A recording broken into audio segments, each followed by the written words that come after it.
kutazi Dawidi Yesaya wamuzanye n'umuntu w'umuzi neza na bari yaramuzi neza ariko kumva kwiye reka mubwire birashoboka ko bakwirengagije umuntu ukuzi umuntu mwavuganye umuntu mwabanye umuntu mwakoranye birashoboka ko azakwirengagije kuko hajya munsi hajya bazi hajya netwa ubi akakwirengagije ugataka kandi akwirengagije akuzi na bari yarazi Dawidi nikimenye ko ari ukujijisha yaramubwiye ngo Dawidi ninde kandi mwene Yesayi ni nonse ko atamuzi nyina mwene iki papa yitwaga Gabriel Munyandamutsa niko yitwa none numva jewe netse kumenya na Gabriel Munyandamutsa na uramumenya none bimuranyirengageza none ubwo kukugereka kutazi ukambwira ngo ntabwo muzi Emmanuel simuzi mwene na Munyandamutsa simuzi Gabriel kusimba wareze wiri ibyo bifiri by'umwuka Dawidi ninde kandi neze uko mwabati ndirengagiza Dawidi ndakuzi uruwaye na papa wawe ndamuzi Dawidi ninde kandi neze Yesayi ninde urumva ni yaraje kushikisha ariko yita mu mutego yaraje kumwereka ibintu atabizi ariko abizi abakristo barirengagiza abantu barirengagiza hari ibintu natwe twirengagiza ariko uyu munsi dutangira umwaka hari ibisubizo turimo guhamagara hari ibisubizo tuzana hari igihe mbere baranabona n'ibibazo hari igihe baranabona n'ibirabareka neza ariko umunsi byabonetse nzadamagana navuga ni ziriya mikoro zose zikenewe hariya muzibarire mu bw'umugore wazo haleluya hari igihe nyine hari ibitekerezo ukanavuga uti nayo umuhigo none ndeba bitarabarika sinshobore kuhiga ukagenda gake ariko umunsi bizaba byarageze kandi Imana yaravuze ko bizaba haleluya niba ariko nawe uzabikora nyegageza umwete wawe n'uti niba ariko uzabikora niba ariko uzabikora kose niba ariko haba umubare w'ibyabo bakristo niba ariko perezida wacu turakwemera niba ariko uzabikora haleluya zuko imikoro zikenewe ubundi n'ibisiga ariko siko nicyo jambo rifitiye siko bivuga ngo bityoshye siko bivuga ngo ari sawa utuma mbarire pia mwarimu kanisa mwibuka Samuel ndakukunda sana ndakukunda haleluya munyeganyezo umwete ngire ngo mwarimu aramukunda haleluya umuntu fatwa kandi byabarika akabigaragaza ko byabaritse yari yatuyoboye mu iterambere avuga ko abantu 8 sinibuka niba ari 8 cyangwa 10 cyangwa bari 20 abari bose nta kibazo ariko aravuze ko abantu 8 paruwasi bashake banegeranye bishyure mituweli ako kahaba haleluya uye nibarika na usare bitukora kweli ko Samuel byarabaritse twara bagashaye Imana mu kuri Musafiya mu kuri Imana Mana mu kuri Musafiya mukura muri Kigali atekera abandi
Imana yari kumwitisaba ariko yaraje yagaragaza Imana aho asariwe wisariwe muri iyi ukomeye wisariwe muri ukomeye wisariwe muri masengesho ukomeye wisariwe muri cyangwa ukomeye aho waza uherekeza iby'Imana yavuze uherekeza iby'Imana yakubwiye ushyira mu bikorwa iby'Imana yagutumye. Haleluya. Araza rero amaze kuza ntiyashyira mu bikorwa iby'Imana yagutumye ahubwo arababwira ngo njyewe nubwo mwancerereje nubwo mwarakaye njye nabaha amazi wowe ndetse wowe njye nabakurira amazi n'urutare mukamo. Urumva nta hantu Imana igaragara arangije gukubita rimwe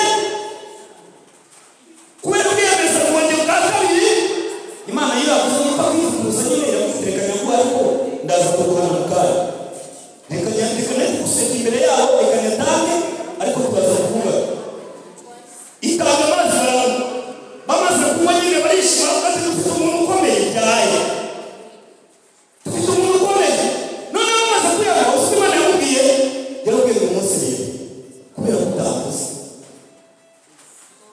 kubera kuterekanye yuzuye mu mvugo nziza aravuga Imana yamubwiye ngo kubera kuterekanye kwera kwawe kubera ko aya mazi ntabwo Imana yagizemo kubera kuterekanye kwera kwawe imbere y'Abisirayeli ndaguha igihugu wikiriya kandi umuhera kukigeraho ngikirira hafi kwiramba hariya hafi ariko kuko utavuze muzakigeraho itahurije mu Imana ibigaragaremo. Haleluya. Imana igaragara mu rugo rwawe, Imana igaragara mu kazi kawe, Imana igaragara mu buzima bwawe bwa buri munsi ushyira imbere. Yesu ashimwe. Haleluya. Haleluya. Haleluya. Ni ikibazo gikomeye. Hari igihe dushaka kugaragara, hari igihe dushaka kwerekana ko dushoboye, hari igihe dushaka kugaragaza ko twize, hari igihe dushaka kugaragaza ko dukize, hari igihe dushaka kugaragaza ko dukomeye, ariko dukora byose banza Imana reka izi imbere. Haleluya. Haleluya. Kandi nimara kubareka uzagira icyo ukora. Yesu ashimwe. Amina. Haleluya. Haleluya. Nabari muri ubutunzi yari afite ntabwo yigeze yibuka ineza n'ukuntu Dawidi yamugiriye. Yahise abyibagirwa. Nta muntu wakugirira neza waramwibagiwe. Ese niba umuntu yarakugirira neza ukaba utaramwibagiwe, Imana yakugiriye neza ntabwo wayibagiwe. Umurimo wahize ko yawukoze ntabwo wayibagiwe, warayishimye. Arangije n'abaravuga ati wapi sinafata ibyo kurya byanjye, sinafata inyama, sinafata ibyo nateguye ngo nindagiza mbihabangara munazi. Ashyiramo n'ijambo ritaryoshye. Hano urumva abagaragu bagize basheje batatanye. Sinabimenya nawe uko mwadomotse, sinabimenya nawe umwami wabyo no mutaramucize. Turi kumwe. Sinabikora, ntabwo nabikora. Arabyanga. Amaze kubyanga abagaragu bahita bagenda babibwira Dawidi bamubwira ati umusuru yakubwiye yaturakariye, yatukangamiye, yatubwiye nabi cyane, yatubwiye ko ntabwo ufite mu butunzi bwe ntacyo yatumarira tuje gutya. Dawidi aramubwira ati nuko bimeze. Uzi ijambo yakoresheje yavuze ngo narinzi n'icyo kigabo ku busa. Iby'icyo kigabo nabirinze ku busa, yabasuzuguye ntacyo abahaye. Afata ingabo 400, afata ingabo 400 azambika. Arabwira ati nimwambare, buri muntu wese niyambare intwaro ye tugende. Yambika ingabo 400 Dawidi aravuga ati tugende dutere. Nabali tugende kumurwanya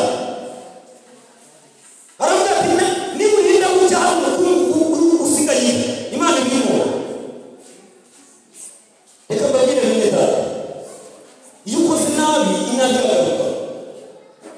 Yirikuye mu mwashakanye inabi kugaruka.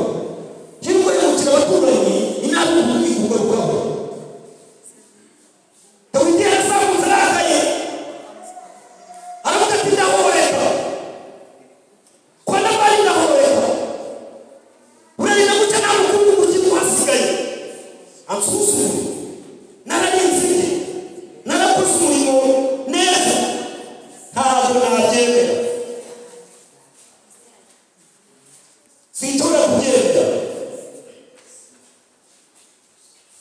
Ubuhamya bufite abahungu be babwiye ko twabirinze none aragusuzugura bigezeho. Ntabwo dushobora kubyemera. Imana idufashe cyane. Haleluya. Haleluya. Haleluya. Barazamuka barakaye. Ikintu ijambo ryafashije kabiri rikansikamira nuko umwe mu bagaragu ba Nabali wari uzi ko ushobora kuba mubi n'abaturanyi bawe bakomeye. Wari uzi ko ushobora kuba mubi n'abana wabyaye bakabimenya. Wari uzi ko ushobora kuba mubi n'abakozi ukoresha bakamenya ko uri mubi.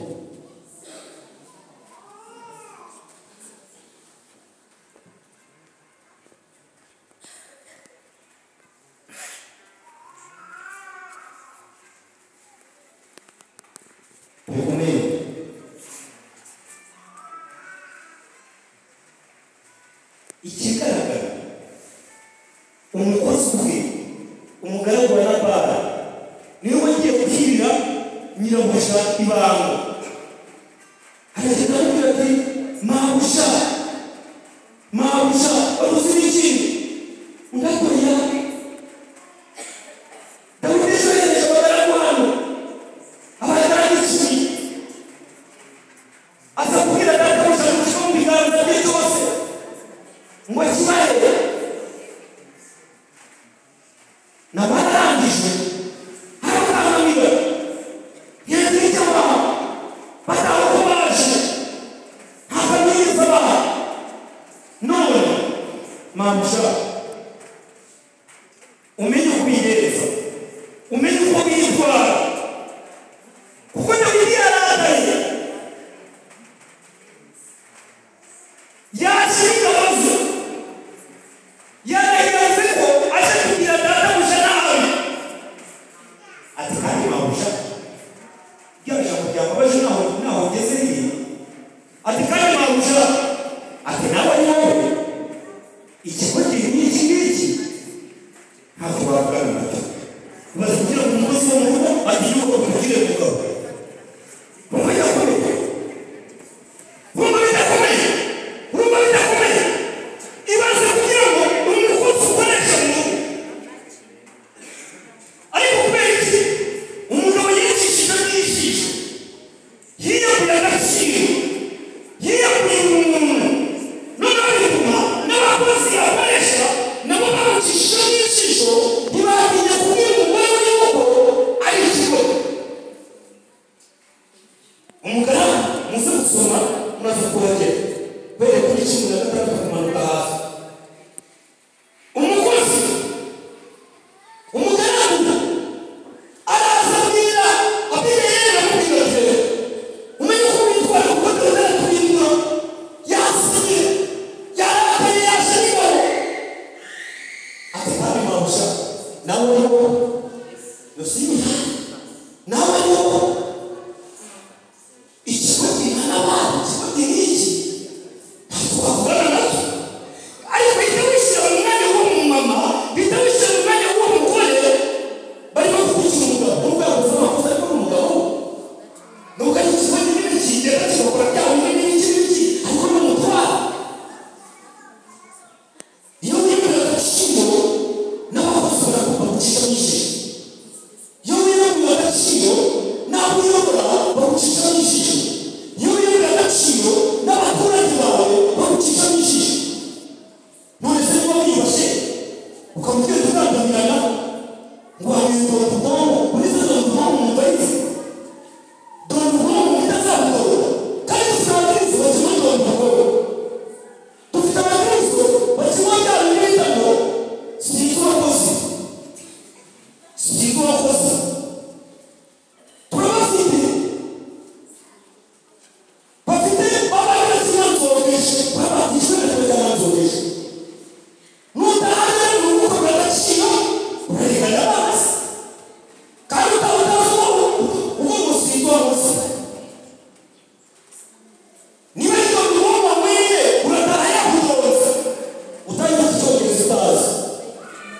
igifaransa ukaza abaturage bazashishije n'abana bazaza babwire mama wabo ngo mama papa rero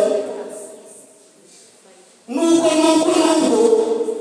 abakozi ukoresha bazana amabare bakora banki basaba umupira bati bose babushaka kugana n'ubundi ni ikibazo uyu munsi utekereze Abigayeli arabyumva amaze kubyumva agira bwa bwenge Bibiliya yatubwiye yakoresheje haleluya nyeganeza umwegane n'umutima ni ubwenge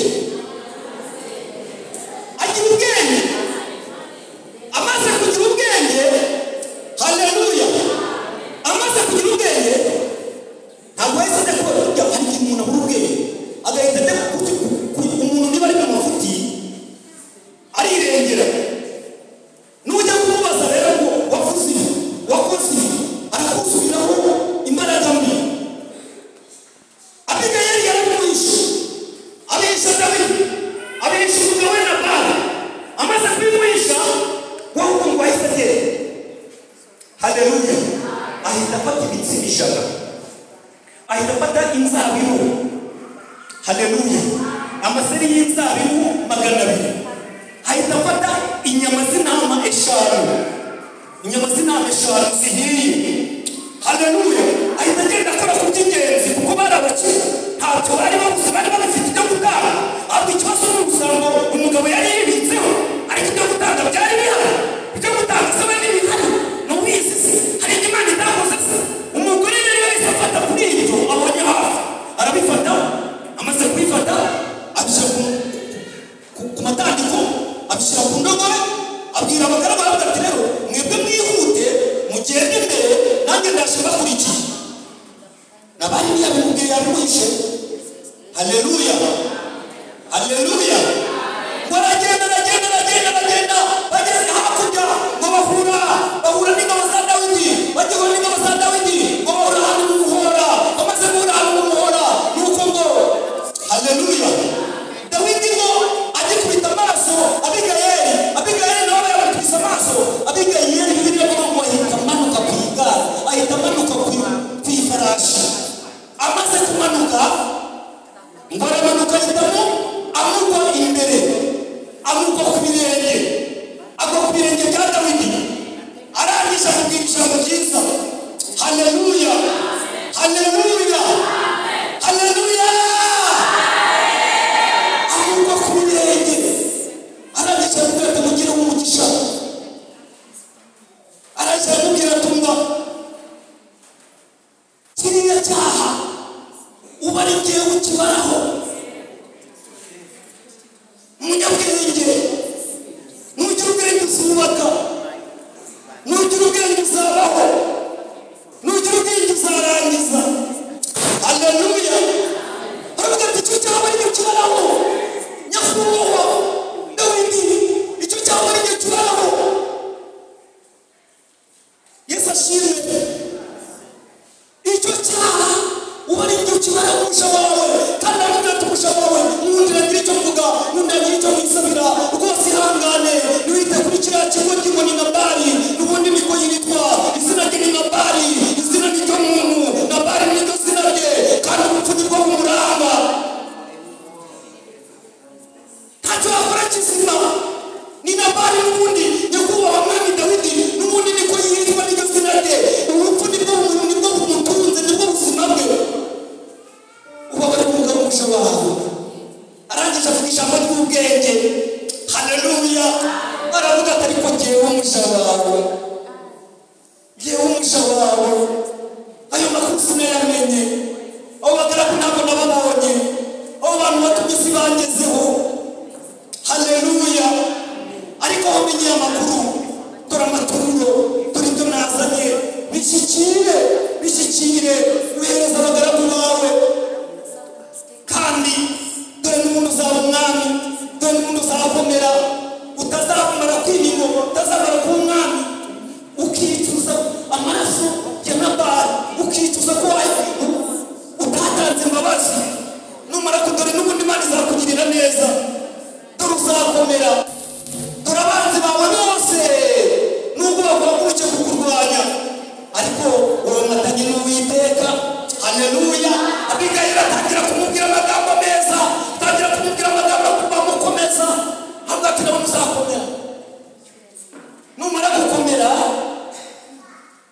utazicuza kwa yumukiye na bari, utazicuza kwafushije amaraso. Dore n'umuntu uzamuntu ukomeye, babarira umugaragu wawe, babarira umuja wawe. Dore ibyo mbashije kubona nk'ibi. Haleluya, haleluya. Dawidi yamubwiye ijambo ryiza. Amina, amina. Haleluya, haleluya, haleluya. Dawidi aramubwira ati izamukire wisubirire mu rugo amahoro. Ibyo mvuze ndabyumvise ndakoromeye. Niba ubyumvise ukomeye Imana imashyi.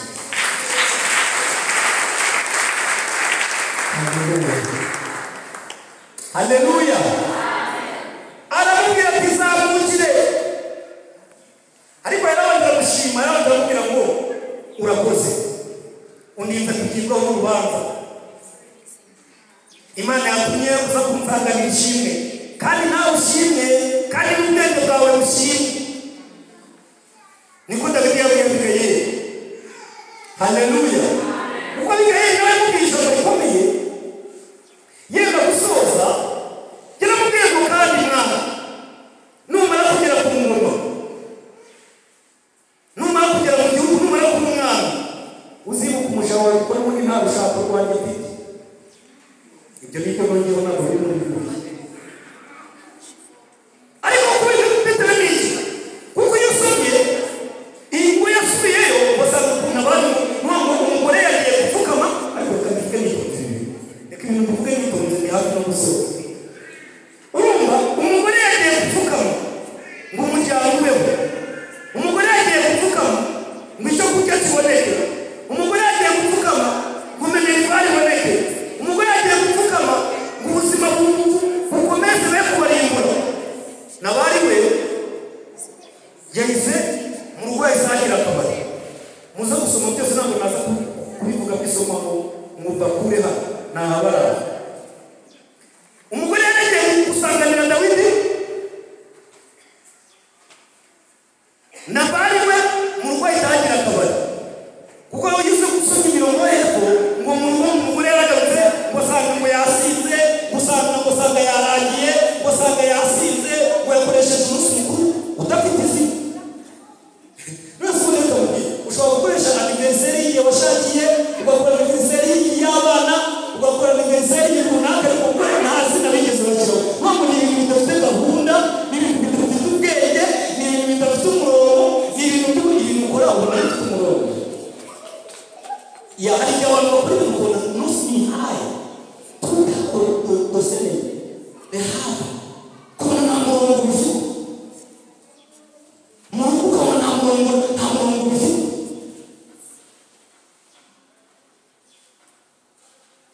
Ukazana iyo ukahanda mama ukabona ijambo imbere y'abana barimo bakubwira bati papa twamenye aho twaje kukwaka minerivare, ntabwo nabarangije twari wagira ngo bacyahari rwararangiye. Kwari ubwo nigeze kubabwira aho gato rwararangiye. Mbese umukuru aho utarangiranye, kuko icyo gihe nagiye muri icyo kibazo cyabo bahabwa ijambo akavuga, noneho umugore agahita avuga ngo ceceka wa kigoryi. None se muri ikigoryi ni iki? Murabizi se twabipfundikiye. Umugore wose uzavuga ngo bose uyu mugore ugisinanga ngo sinamubangamira ngo ariko umugore yakuruka wa munsi abana baza bavuga ati papa ceceka wa kigoryi. Rwararangiye umwe yirwana undi akirwana kuko ntibyakunda, ntabwo byabacika, ntabwo byava. Umugore yagiye gusaba imbabazi, undi yakurwa yagize akabari. Noneho Abigayili nawe agiye gutaha yumvise ko imbabazi yazibonye, arangije amucomera n'ijambo aramubwira ati ariko mwamba ati numara kugera mu gihugu, numara kunezerwa, uzibuke nanjye nta myubakire yanjye, uzibuke umuja wawe, uzibuke umuja wawe, akamubikamo yigendeye. None ageze mu rugo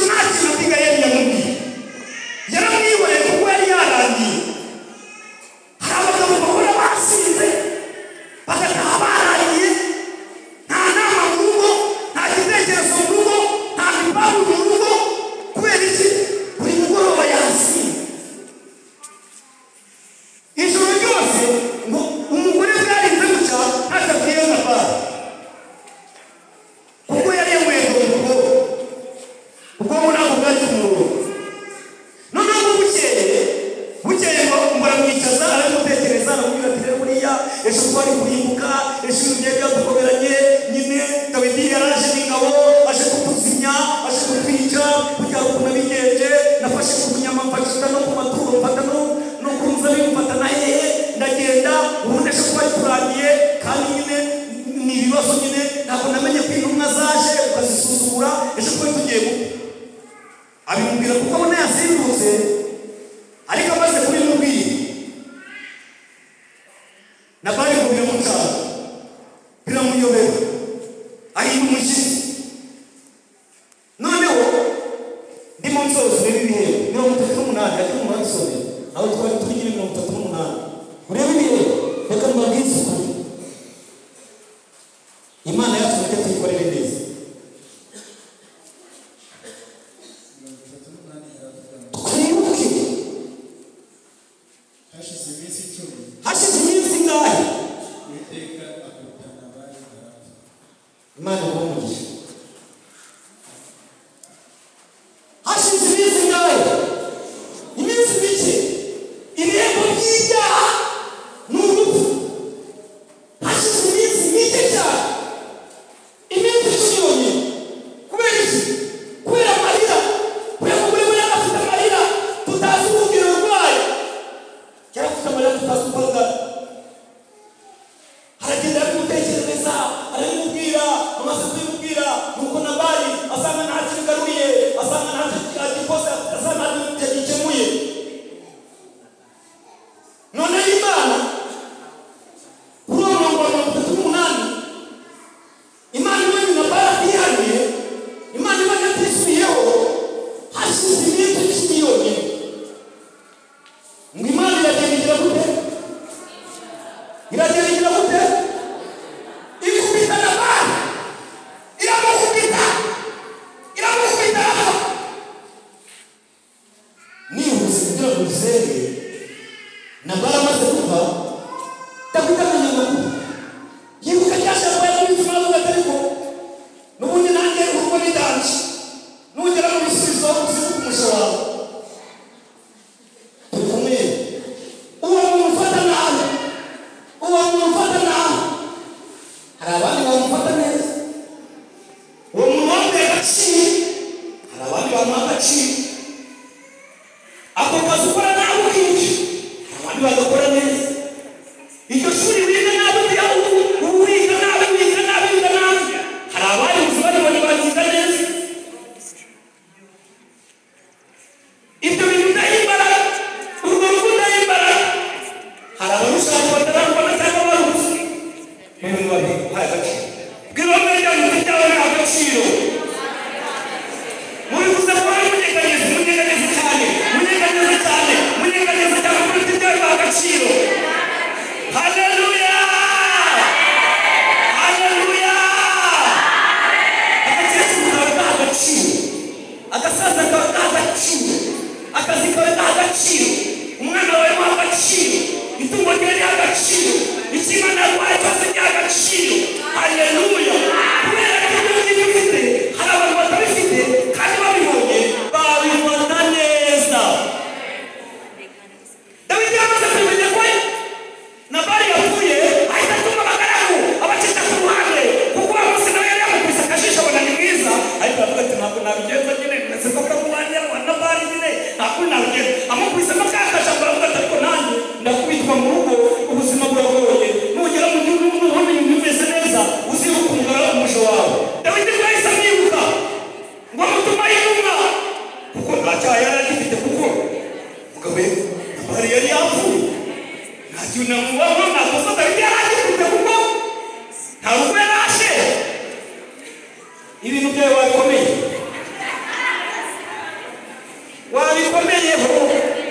wabikomeyeho, kuko ushobora kwitwara nabi, Uwiteka akaza gutabarira, akaza gutabara ubabaye. Dawidi ahita amutumaho, aramubwira ati umubwire ati nimugende mumunzanire Abigayeli, mumubwire ko umwami amushaka. Mugende mumunzanire, mubwire ngo aze mu bisubizo, dore igihe yasondeye, dore igihe yagiriye,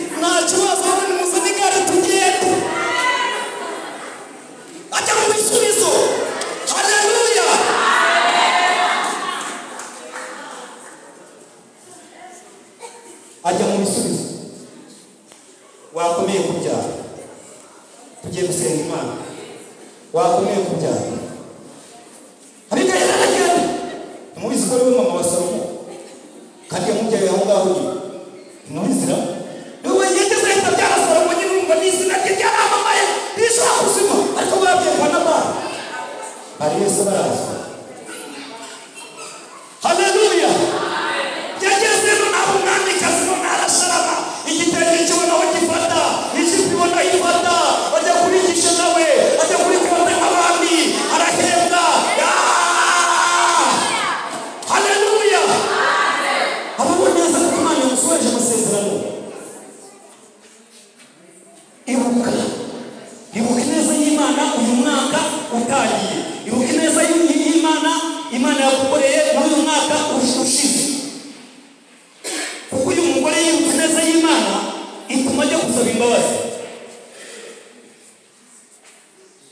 mu byo twize harimo ibyiza wakurikiza harimo n'ibibi wakwirinda zamura ikiganza dusenge niba hari ibibi wabonyemo wakwirinda hanyuma twisengera Imana zamura ikiganza hanyuma dusenge utekerezaho ese hari icyo upfana na Nabali hari icyo uhuriyeho hari ibimenyetso wabonyemo mushobora kuba muhuriyeho hari ibyo wabonye bigukoraho hari ibyo wabonye muhuje hari ibyo wabonye uvuga nawe yavuga hari ibyo wabonye ukora nawe yakora dusenge Imana kugira ngo Imana idukize iduhe ubwenge kugira ngo tutazakurikiza imigambi mibi nk'iya Nabali ahubwo dukurikiza imigambi myiza yo guca bugufi no gusaba Imana imbabazi no gutanga nk'uko Abigayeli yatanze kandi gutanga bishimisha guhabwa byatumye atabara zamura ikiganza dusenge Imana Mana data wa twese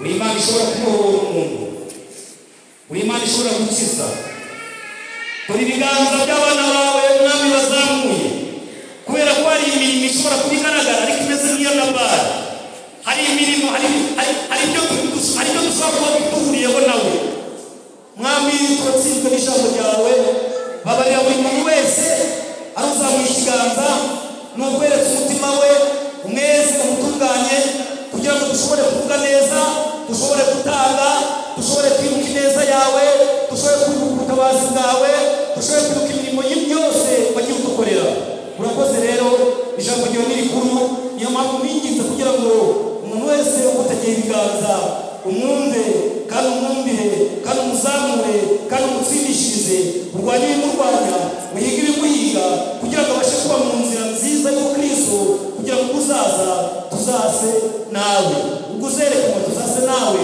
ubwo uzaza kutujyana uzasanga twiteguye urakoze rero imbaraga zawe zikomeze zikora imirimo n'ibitangaza muri paruwase yacu mu itorero ryacu mu isi yose muri Afurika yose komeza gukora imirimo n'ibitangaza kugira ngo abantu barusheho kumenya no kugusobanukirwa urakoze kubyumvise cyo buri kintu cyawe mu izina rya Yesu Kristo umwami wacu tubisabye amen.